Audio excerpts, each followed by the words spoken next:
महादेवांना प्रिय असणारे प्रदोष व्रत आपण का करतो याची कहाणी तुम्हाला माहीत आहे का? तुमच्यापैकी बऱ्याच जणांना माहीत असेल की मी प्रदोष करते, तर त्याचीच कहाणी आज आपण जाणून घेणार आहोत. ज्यावेळेस समुद्रमंथन चालू होतं त्याच्यातून बऱ्याच गोष्टी बाहेर आल्या आणि त्याच्यातील एक म्हणजे हलाहल विष. ते विष असुर आणि देवतांसाठी खूप घातक होते आणि जगाचा उद्धार करण्यासाठी आपल्या प्रिय शिवांनी ते विष प्राशन केले. हलाहल विष प्राशन केले त्यावेळेस त्याचा दोष पण शिवांना होऊ लागला. त्यावेळेस माता पार्वतींनी त्यांच्या कंठावर त्या विषाला आपल्या हाताने रोखून धरलं.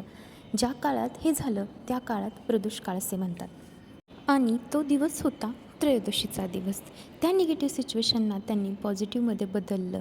त्यावेळेस देवांनी कृतज्ञता व्यक्त करण्यासाठी महादेवांची पूजा केली आणि त्यावेळेसपासून प्रदोष व्रत सुरू झाले. म्हणून महादेवांना प्रदोष व्रत हे समर्पित करण्यात येते.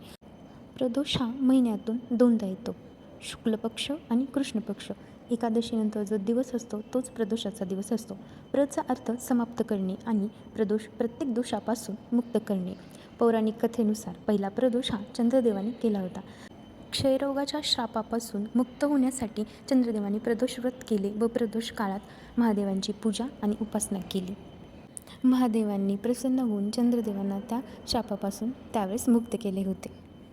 हे व्रत कधी करतात, कसे करतात आणि ह्यापासून काय फळ भेटतं याची सगळी माहिती मी तुम्हाला पुढच्या व्हिडिओमध्ये देईन. तोपर्यंत ही रील सेव्ह करा, फॉलो करा आणि ही माहिती कशी वाटली तुम्हाला कमेंट करून मला नक्की सांगा. तोपर्यंत हर हर महादेव मित्रांनो.